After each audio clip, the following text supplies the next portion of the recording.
Marami tayong mga pag-uusapan mga idol. Giannis Antetokounmpo iti-trade na ng Milwaukee Bucks bago magsimula ang NBA draft. Trading Giannis Antetokounmpo, and I'm told you have news for us this morning, Shams. Pero bago natin yung pag-usapan, may bago ng head coach ang Dallas Mavericks. Ayon sa mga ulat ngayong araw, tinapos na ng Mavericks ang kasunduan upang kunin bilang head coach na ng Mavericks itong si Dusty May mula sa University of Michigan. Matapos niyang panguna ng NCAA Championship ngayong taon lamang mga idol. Papalitan naman niya ang former head coach na si Jason Kidd na finard nitong Mayo lamang matapos ang 5 season niya bilang head coach sa Mavericks. Mavericks are hiring Michigan's Dusty May as their next head coach.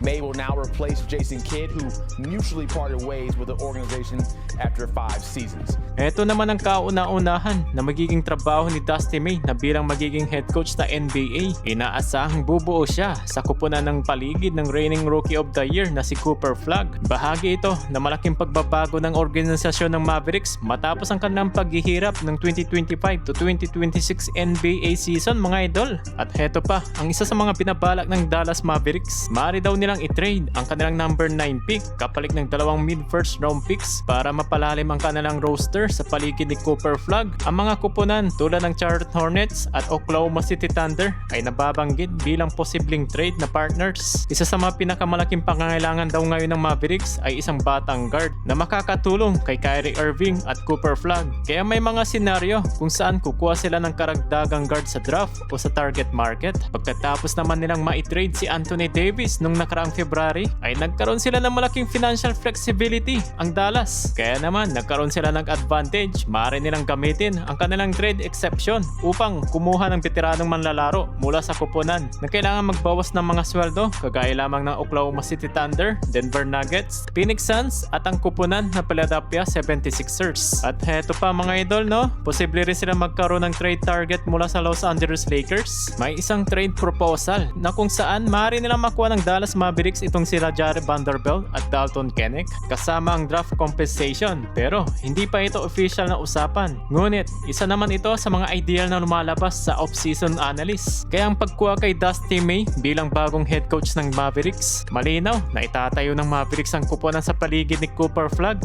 So ibig sabihin, mas malamang sila kumuha ng mga batang manglalaro at draft sa asset kaysa mag-trade para sa mga matatandang superstar. So ayan, ang mga bagong balita patungkol dito sa kupunan ng Dallas Mavericks. So heto na, ang pinakamalaking balita patungkol kay Giannis Antetokounmpo. Mukhang 2 kupunan na lang ang pinagpipilian ng Milwaukee Bucks. Yan ay yung Boston Celtics at Miami Heat. Ayon sa ulat ngayong araw, inaasahang ma-resolve ang sitwasyon bago ang 2026 NBA draft.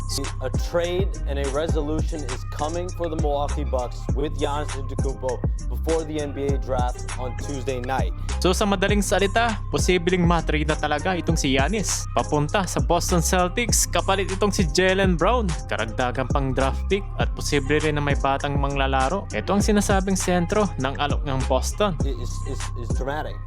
With Boston, it's Jaylen Brown-led package. It's around a veteran player, obviously a superstar caliber player. Kung mangyari ito, mabubuo ang isang pinakamalakas na duo sa NBA kasama si Jason Tatum at Giannis. Kung sakali man na hindi ito matuloy sa Celtics, pwede rin siya matrade sa Miami Heat. Matatanggap ng Milwaukee Bucks itong si Tyler Hero, Khalil Ware, Jaime Jaquez Jr. May karagdagan pa ng first round picks at number 13 picks sa 2026 NBA draft. Ito ang package na matagal nang inaalok ng Miami Heat para lang makuha itong si Giannis. Isa sa mga pinakamaganda na trade proposal. In Miami, it's a group of cost-controlled players, rookie-scale contracts, significant draft capital in that deal. And so, I do want to make this clear though. So sa tingin ko lang mga idol no, mas mataas ang posibilidad na mapunta siya sa Miami Heat dahil mas marami silang asset at mga batang player pa ito ng Miami. So marami talaga tayong aabangan na balita no, patungkol dito kay Giannis. Boston at Miami pa rin ang nangunguna sa trade na proposal.